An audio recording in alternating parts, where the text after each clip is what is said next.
Good afternoon, friends, and welcome to another edition of Transformational Astrology. I'm Henry Seltzer, and we're going to talk today about this very powerful new moon eclipse that's coming up on the 26th of February, pretty soon, pretty fast here. And we're also going to talk about the implications for the next cycle, because this new moon kicks off the March cycle. So as you know, we gather to talk about the new moon and the full moon every couple weeks, and I hope it's good information for you, because we really do want to try to get across just some feel for what the configurations hold. I know a lot of you read about astrology. I know there's all different levels out there, and there are people that would like to know a little bit more about how we get there, and I always feel like that's very important. So we're here to talk about the astrology, and we're also here to talk about just what's happening and how that's connected, how we can see reflections of what's happening in the astrology, and how the heck does that work at all, that kind of thing. So I like to try to just not be a pundit or a commentator or a mystic. Where does he get his information? Nobody knows, but rather to have some clue or present some clue about how we astrologers arrive at the information that we do arrive at. So that's my intention. So we do want to take some questions and answers today. If you have questions about what I'm trying to say and present to you, if you have questions about degrees, that comes up a bit. I'll mention at the beginning of the demonstration of the chart, so we can talk about that, make it a little bit more clear perhaps. Anything else that comes up, any question related to astrology, we're happy to answer. Try to spread, the awareness that astrology is not just a mystical mumbo jumbo, but is actually based on a very practiced method. I don't want to call it exactly a science. It's more of a mystical science, symbolic correlation between as above, so below. And this has been going on, as you all know, for thousands of years, and been refined in modern times to where we're using brand new discoveries of astronomy, discoveries such as Uranus in the 1700s, Neptune in the 1800s, Pluto in the 1900s, and now these new ones that have just come along in the early part of the 21st century. So let's take a look at the chart, because it is quite a startling chart, and then by putting the chart up, we'll have a better idea of what we're talking about. So I'm going to switch to the chart, and we'll talk about this new moon chart coming up on the 26th of February. So let me see. You should be able to see the chart now. I know we we kind of forgot to switch it to the chart last time we were doing this.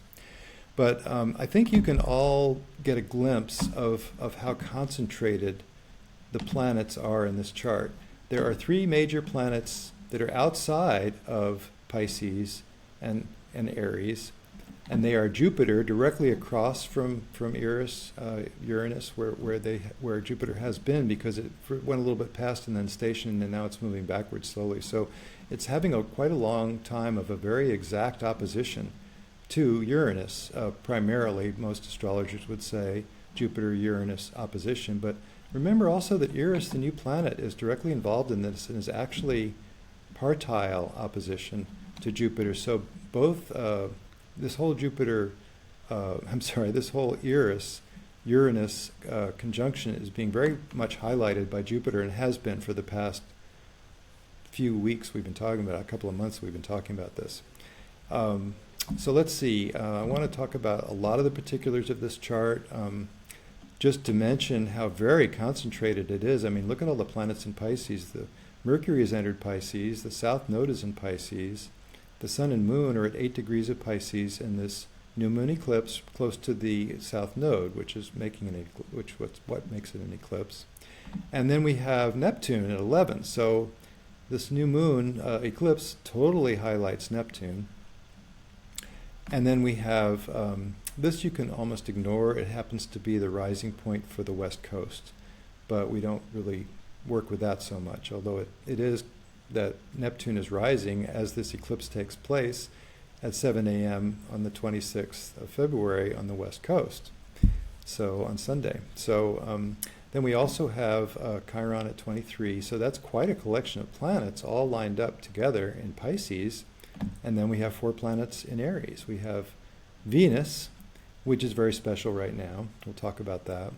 And we have Mars at 21 degrees, which is matching the degree of Uranus. So this is another highlight of this very powerful Uranus-Eris combination in opposition to Jupiter, and it makes it T-squared to Pluto. So what we have highlighted in this brilliant new moon eclipse is actually all of the outer planets. You know, we have Uranus very emphasized in this chart. We have Neptune very emphasized in this chart by the nature of the new moon being right on Neptune. And then we have the T-square to Pluto, so that the Uranus-Pluto square that I always talk about, that most astrologers talk about frequently, the hallmark of this decade, really, of the 20 teens, is absolutely strongly configured in this chart.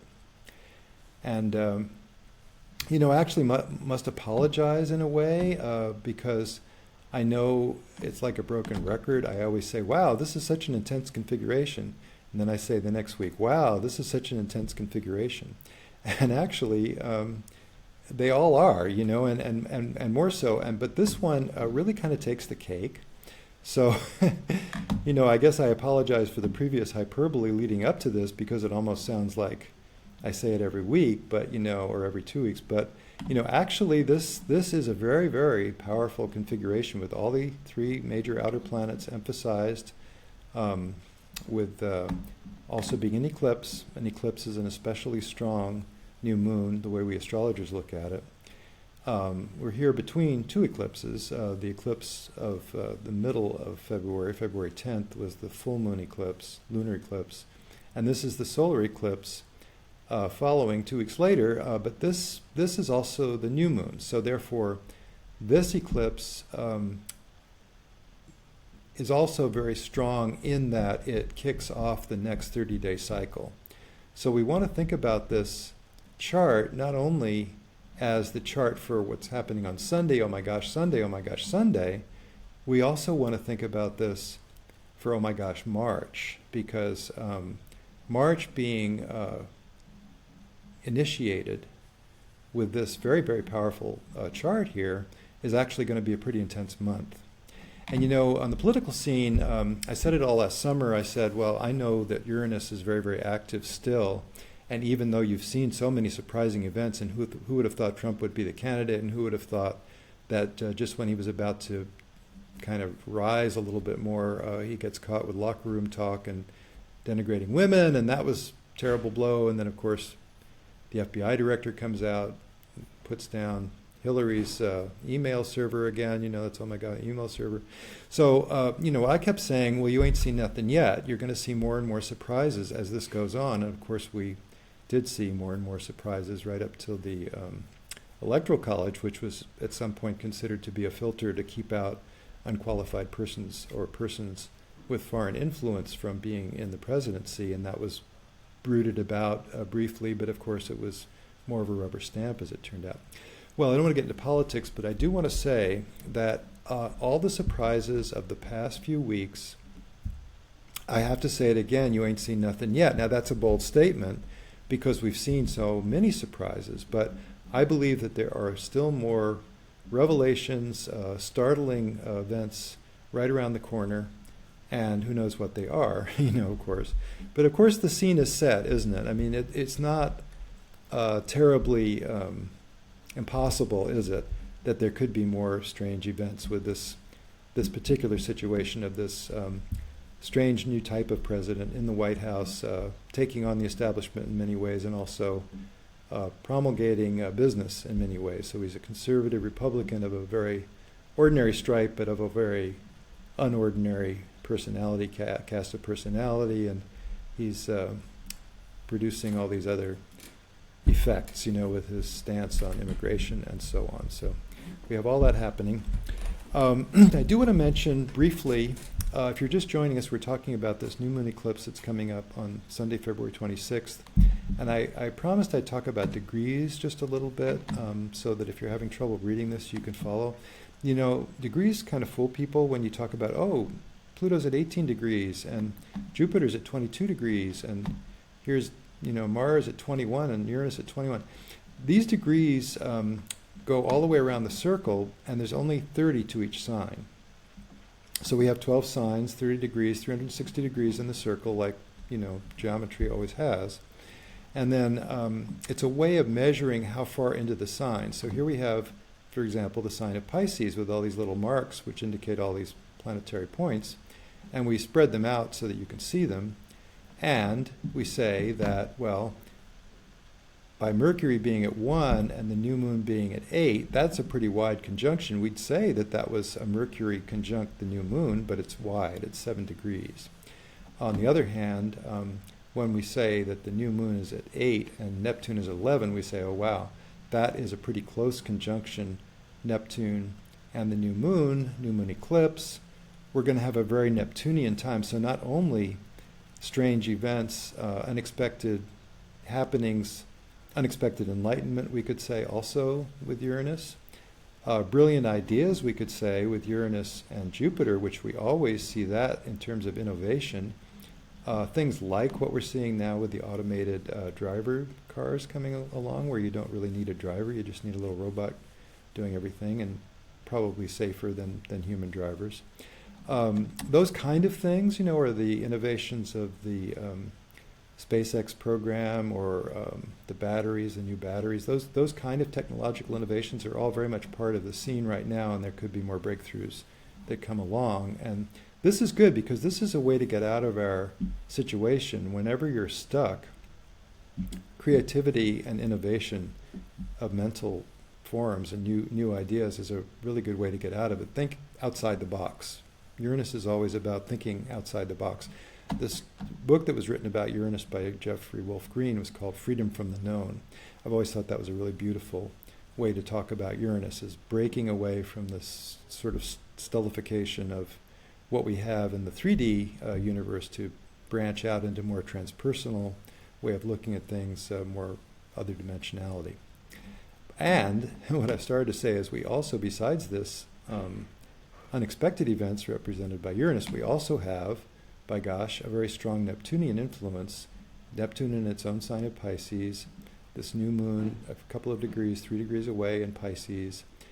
So it's also kind of confusing. It's also room for the imagination, room for spiritual approach. Sometimes when things are going badly, or they seem to be going badly, you can kind of retreat into a spiritual, not exactly retreat, you can kind of advance into a spiritual approach whereby you can see everything as part of a process. That's a learning process. That's this group of people stumbling around and actually learning what they need to know about life on Earth to be able to function as human beings, and it's all good. It's all part of a longer process of evolution. And who can deny that society is evolving? I mean, things that are considered pretty terrible now, like slavery, were at one point accepted as norms. So we have evolution in progress, but we have dips and turns along the way that kind of seem to hold us back. And we always try for the highest, don't we? We always try to see where we can make things smoother for advancing consciousness and kind of shine lights into shadows that are where the ignorance lies. Neptune, so, having that spiritual side of it, having also a side of, well, there's deception, there's confusion, there's what is true, the what do they call it, alternative facts, fake news, very big in the news these days. Likely to be an even bigger theme over the next 30 days. So we have Neptune. Let's take a look at also Pluto. So this is a T-square to Pluto. It's only 4 degrees off, not very far off. We consider that a pretty close square. Jupiter is strong. It's just turned retrograde. It's all by itself. It leads this bowl-shaped planetary pattern. Jupiter is very prominent in this eclipse configuration, and is opposed by this very powerful triple conjunction of Mars and Uranus and Eris, all together, all within a degree or two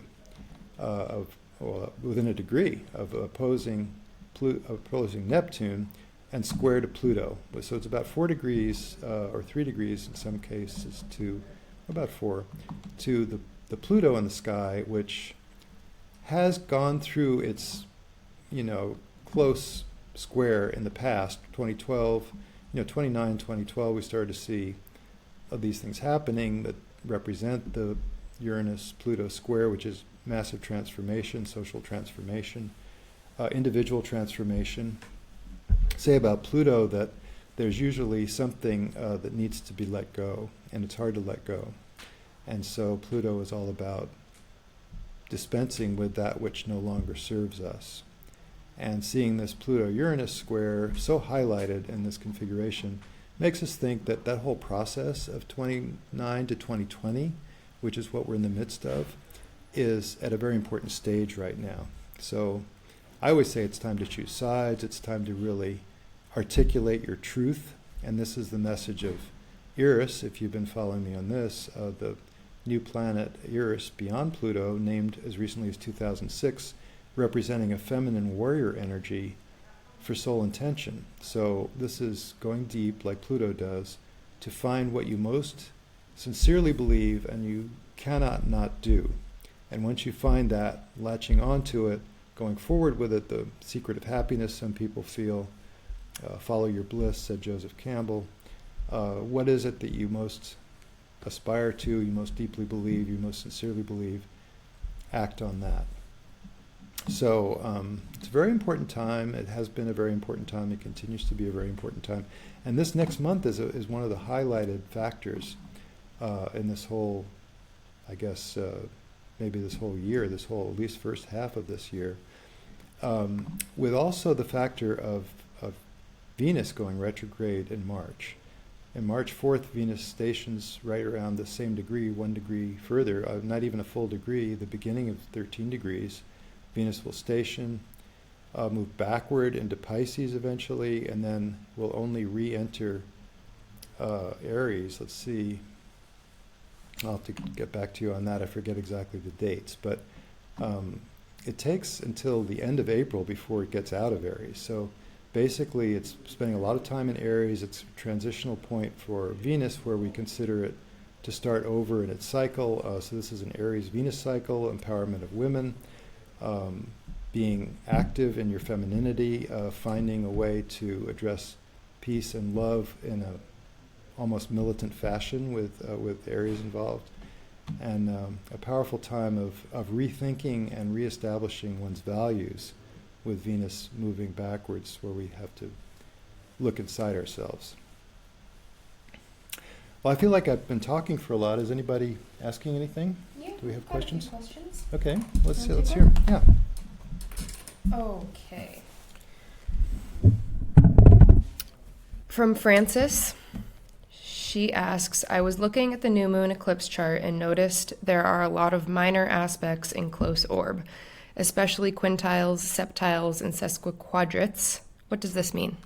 Well, that's a good point to raise. I mean, I talk about more the major, I mean, there's so much in the major outlines of this configuration that you almost forget things like these little purple lines over here, which is the sun being within half a degree of quintile with Saturn. Now, quintile is a fifth of a circle. So this strong red line, it's called an opposition, of course, 180 degrees, half the circle.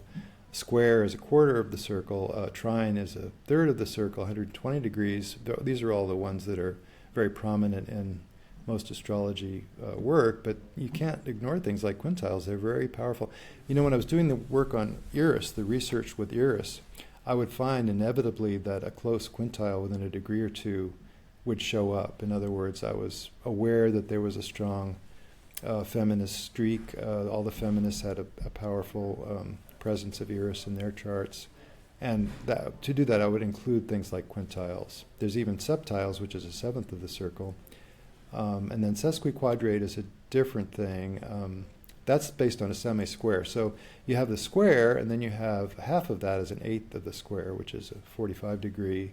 And then 180 minus 45 is 135, and that is the sesquiquadrate, which we have here also. Let's see, what is the sesqui?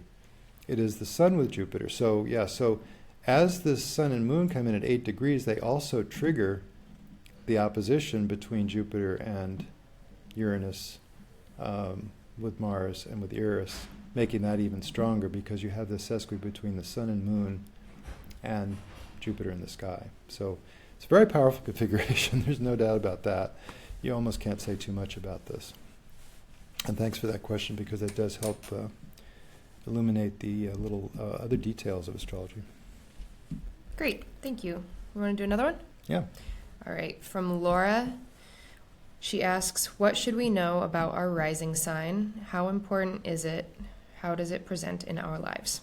Well, the rising sign is very important. And, one difficulty there is it does depend on knowing the time of birth pretty close. And, of course, that can be mistaken.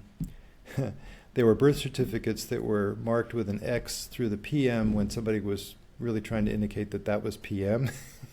But they were crossing it out, so it didn't. Or maybe they were crossing it out and people thought it was marking it as PM. Anyway, it was very confusing whether it was AM or PM because of their techniques. People routinely get a birth time of 2:15 and they don't know if it was really 2:10, 2:20.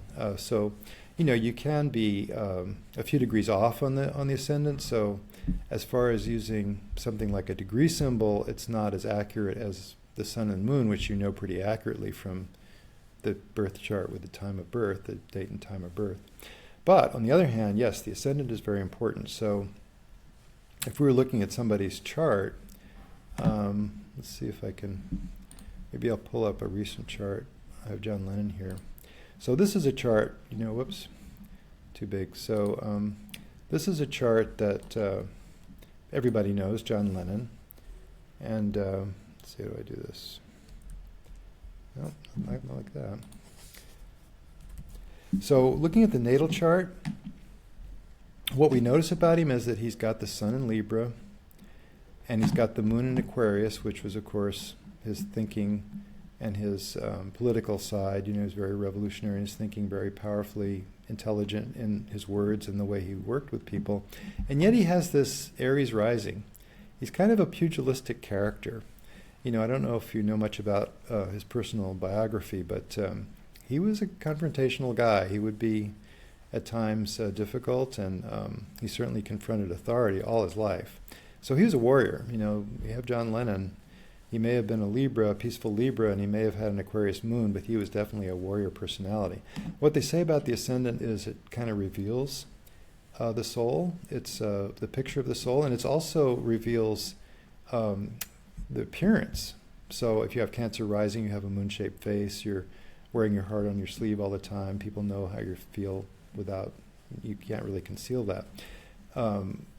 And that's really about your soul. So in other words, there's a way that the appearance and the deeper part of your personality that goes with your soul level are actually linked, which is very interesting. What you see is what you get in this regard. So maybe that explains a little bit about the ascendant. The ascendant is very important, and you do want to have an accurate birth time in order to know your ascendant. Great, thank you. Mm-hmm. Next, we have a question from Joel. He asks, how does this coming configuration affect the financial structures? Oh, okay, very interesting. Well, the thing is, the coming month does have retrograde Venus, and Venus is connected with financial structures, rules Taurus, the natural second house of the natural chart. With Venus in retrograde, you could see hesitations. So it's possible that financial markets will dip. There's been kind of a heady rush. I don't know much about finances, by the way, so I'm far from an expert on this, but I think that there's been a kind of a favorable reaction in the stock market to a conservative Republican administration, where they think that some of the regulations on business will be, as they have been already, taken away, and so business will be free to run forward, and there might be some profits to be made. You could see a hesitation in that forward momentum, I think, over the next month, very likely. And like I say, surprising events, so who knows what that could have, how that could have repercussions in the financial pictures. I guess that's all I want to say on that. Great. Okay, next question is from Bonnie. Can you explain the difference between a comparison and composite chart? When do you use comparison, and when do you use composite? Thanks. That's kind of an interesting question, isn't it? So, comparison chart, you're looking at two charts, just how they interact with each other. In other words, what's a transit, right? So a transit is, like when you have your birthday, the sun comes around to its original natal position. When you're having a Jupiter transit across your sun, it means that Jupiter in the sky matches your sun in your natal chart. And when you're looking at two charts together, it may be that the Jupiter in your partner's chart matches your sun degree, which means that there's an optimistic cast to the relationship. And you're looking at the way the two people, well, let me show you an example, actually. We can look at John Lennon again, because I have his partner built in here. We just look at comparison. It should bring it up. There it is. So here's Yoko Ono, who is his long-term partner, as everybody probably knows. And you can see certain things, like you can see there's some lineups here. Like, for example, yes, indeed, Jupiter in Yoko's chart, which I didn't realize, does match his sun degree, so there's a great deal of optimism there. She was supportive of him and who he is, very much so, of course. You can look for both ways. In other words, how about the Jupiter in his chart? So that was at 13 Taurus, and I guess that lines up with her Venus, squares her Venus. So they have a lot of Jupiter back and forth between them. You could say, how does that show up? They were a very optimistic couple. I mean, they did those great, be-ins for peace. They were naked in bed for 3 days in Amsterdam with reporters all around and said they were trying to get peace to happen, trying to take off their clothes for peace or something. I mean, they did a lot of really avant-garde things and really kind of pushed the envelope. They were basically quite spiritual, although not institutional religious. Obviously, they weren't Christians going around saying we got to pray to Jesus. They were more praying to the new dawn that they could see coming, the new society that they could see in evidence, in nascent form. They wanted to see the 60s evolution really advance. You can see that the Uranus in Yoko Ono's chart, which was a great deal of innovation that she brought to the art world, was lined up right here with his ascendant. So right on his ascendant, so that's going to be very powerfully felt by him, so he could see the total, avant-garde, futuristic, let's break through all the boundaries, let's get totally out of the box, that she was all about that, and that appealed to him, and it was very much part of his makeup as well. Now, if we want to look at the composite chart, we're looking at a different kind of chart. So let's go to a composite. In the time passages software, I can choose either one. And then this is a whole chart. Now, this looks like a natal chart. It's based on midpoints. So none of these planets are actually planets' positions, but they are the midpoints of the two positions. So the 17-degree mark of the Jupiter is the midpoint of the two Jupiters. One was in Taurus and one was in Aquarius. One was in Libra. So you see this as a midpoint, and you see that it lines up with the midpoints of the ascendant, midheaven. You could say, again, they're a very, very optimistic couple based on this evidence, because this is the nature of their relationship. This is the nature of their spirituality and their ability to retreat from the world, and that was actually a pretty strong factor with them also. And then you have the moon and Mercury in close conjunction. We could make something out of that with their joint relationship. This is a chart of the relationship itself. What is the third entity between the two people? And so you can see some characteristic things here. The North Node and the Sun together, exactly square to Mars. They were very active in what they pursued, and very looking into the higher mind situation with the ninth house studies. So anyway, there's a lot you could see in these things, and this is a different way of looking at two people, more from the standpoint of they are a couple, they are an established relationship, and what is the impact of that joint effort? How did they come across to people as a couple? How did they make an impact as a couple? So that's what I want to say about that, I think. So I hope that clarified. Great, thank you. The next question is from Talia. Do eclipses always come in pairs? Can you talk a little bit about why the eclipses are so potent and about the astrological significance of eclipse season? Well, that's a very good question, of course. Yeah, they usually do come in pairs. They can come in three. It's just a question of logistics, actually, astrological logistics. Here you have the south node of the moon at 3 degrees of Pisces. And I wonder if we can bring up the full moon eclipse that happened recently. Well, we know it was at 22 degrees of Aquarius. So at 22 degrees of Aquarius 2 weeks ago, the south node doesn't move that fast. That was close enough to the south node so that, yes, that was an eclipse. See, the nodes of the moon represent the alignment of the moon's orbit with the orbit of the Earth around the sun. So, or you could call it the sun's path around the Earth from a geocentric standpoint. So when you see these line up like this, close together, you're going to see an eclipse. And you could see three. You usually do see two. Just because, it gets close enough, and then the next movement takes it further, but it's still close enough. So we had 22 degrees, which was pretty close to 3, and then we moved from 22, 16 more degrees. It should be about 2 weeks, right, to get to the other side of this south node, and there's another eclipse. Oh, and then why we say they're symbolically important.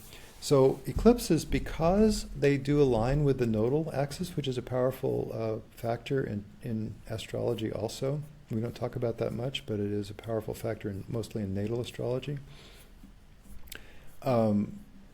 That is a more powerful new moon. So they say eclipses, rather than just considering it, this is the new moon, there's a 30-day cycle that the new moon represents the starting point.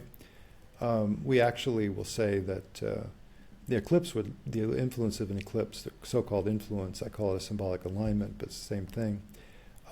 You could say 6 months. So, you could say that the next 6 months will be sort of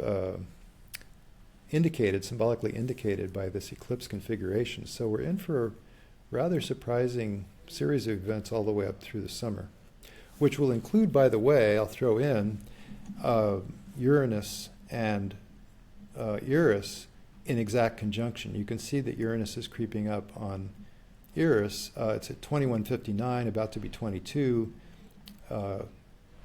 Eris itself is at 22 and 44 minutes. Eris moves so slowly through Aries. It takes 120 years to move through Aries because it's the furthest point of its rather eccentric orbit. So it's way out there, furthest away, and it goes so slowly at that point.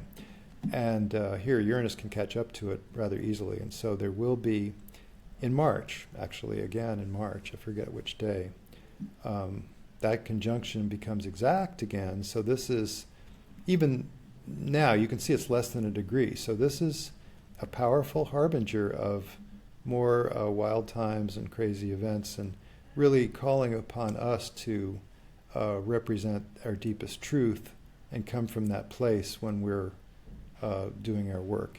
Our work consists of not only our work here in the physical world and maybe any kind of job, it also consists of our attitude and what we can bring to the picture of how we believe and how we really want to vote with our actions and our dollars and our efforts. So that's all part of the next 6 months, really, as well. So that was a good question. Appreciate that. Well, our next question is from Nassim. Dear Henry, what about Ingress charts? How can we use them? Oh, the ingress. Well, that means sort of like the solstice. When the sun ingresses into Capricorn, that's the winter solstice, and we consider that a good chart for the year to come. So anytime a planet enters a new sign, we're going to have, not too long from now, Mars is going to enter Taurus, which is considered an ingress, and that will be, I think, on the 9th of March. So that's a different flavor. When Mars is in Aries, it's in its own sign. It's kind of more free-flowing. Anger can be a factor, and you want to be aware of accidents with Mars and Uranus together like this. By the way, I didn't mention that. That's a little dire. But there can be impulsiveness. There can be hidden anger springing to the surface with this configuration when you have Uranus and Mars together in Aries. Well, when Mars moves further, and by March 9th it enters Taurus, then you have a kind of different flavor of Mars. So that's, and then you can also, what the gentleman is asking, or the woman is asking, is what's the chart for that going to tell us? And yes, you can cast a chart for the exact ingress of Mars into Taurus, and you can make something out of that. It's not as important as the solstice when the sun enters a new cardinal sign. You know, this summer solstice or the spring equinox when it enters Libra. Spring equinox when it enters Aries. But you know, those are the more important charts to cast as far as ingresses go. But you can cast a chart for an ingress and get something out of it. Great. Our next question is from Edward. He asks, most astrologers seem to focus on the new moon and the full moon, but I've noticed you always write about the quarter moons as well. Why are they so important? Thanks. Love your work. Oh, thank you very much. Well, you know, I took that from Dane Rudhyar. He wrote a book called The Lunation Cycle, and he talked about the quarter moon, the first quarter moon between the new moon and the full, as being a crisis, being a time when it's shifting. You know, they say the new moon is the initiation of the idea, of the seed idea for this 30-day cycle, and that the full moon is kind of the flowering of the idea, what survived those first 2 weeks of exposing that idea to the actual practicalities of coming into the world, birthing in a way, flying, not flying, running into obstacles. And the quarter moon, according to him, is when you really see those obstacles come forward, and you have what they called a crisis in action, namely, you have to make it work out, or you have to find a compromise to make it work out, or you have to give it up.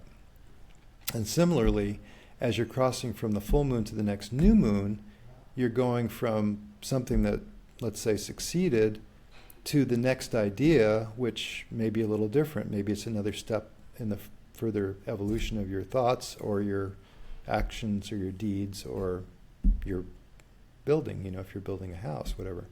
And that quarter moon, the last quarter, is about what he called a crisis in consciousness, where you're shifting gears and seeing, hey, what did work from these past 3 weeks of the idea that I had at the beginning of the cycle, and what didn't, you know, and how do I modify my attitude based on what actually took place so that I can really have a different, I'm a different person 3 weeks later.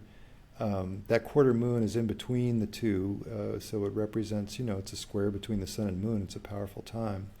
And so you can look at that as a time entering the last weeks. You know, they divide into weeks that way, which is very characteristic of our calendar time too. So I just like to look at the quarter moons. It's a way of kind of marking time between the two. It's not as important as the new moon and the full moon, but I think they are quite significant configurations, and they can really show up when the sun and moon trigger other planets. That can really be a characteristic of that last week of the cycle.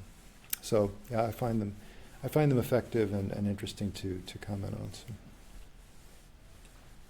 So. Oh, you know what? I think we are running out of time. We wanted to kind of close around now, so let me actually put the chart away. We've been staring at this chart for quite some time. Let's see if I can do that.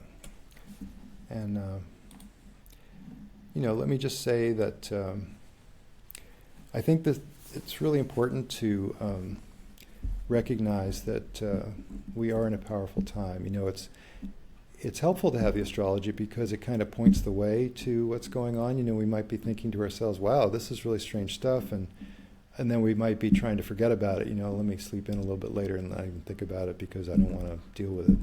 But the astrology really makes us recognize, or allows us to recognize, that everything is in a major flux of some kind, and life itself is change. You know, we're always changing. We're always evolving. Our attitudes and our understanding especially is always evolving. Our consciousness is always evolving. I think it's quite interesting to compare different civilizations for their consciousness and what their values are and where they're at.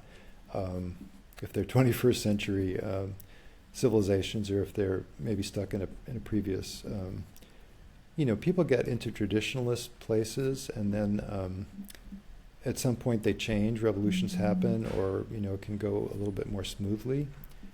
And so what we're really after is, I think, an evolution of consciousness towards being able to live more gracefully on the earth, to be able to support the environment that we live in, and all people, all creatures living within it, and just coming to some kind of way of dwelling in community and working for community, but still honoring our own individual efforts, not being upset about ego, because ego is part of life. It's just like we have a body, we have an ego, and that's part of what we bring, you know. But how can we harness that? How can we make that a more effective tool for what? And that's the other question, is what are we aiming for individually? What is it that you would like to see on this earth coming into being?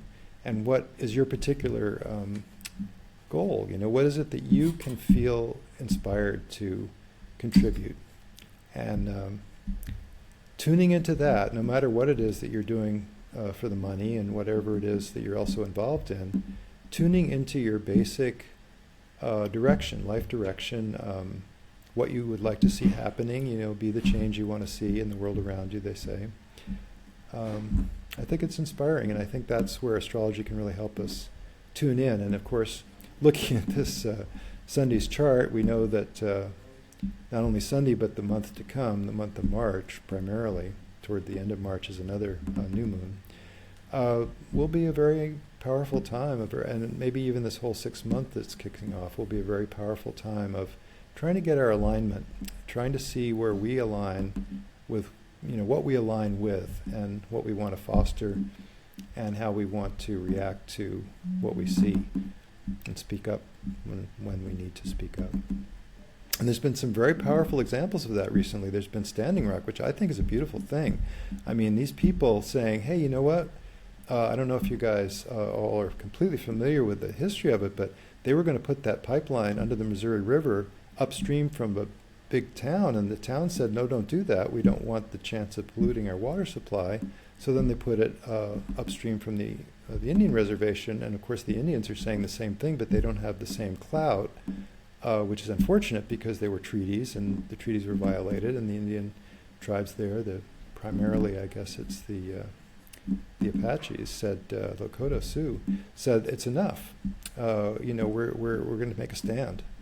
And I think it's a really beautiful thing, and they've certainly inspired a lot of environmentalists to stand with them. The NRDC has been involved there.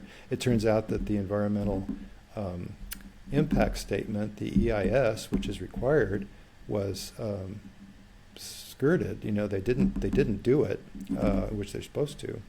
So I don't want to get all political, but I think Standing Rock is a beautiful example of people really standing up for themselves, what they most deeply believe, and just standing for it, fighting for it, no matter what.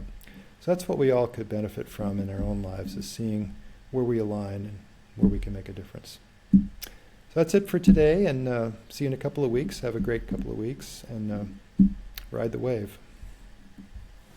So long. Oh, and I want to mention the Time Passages software is on sale. I'm always supposed to say that, and I always forget. It turns out that the rest of this month we do have the advanced edition on sale. It's a good time to, if you want to investigate these things for yourself and play around with your own chart, other people's charts, and learn more astrology. It's a very good way to do that. Anyway, you've seen the ads, you know about it, but I just wanted to mention that. So have a good couple of weeks. Talk to you soon. Bye.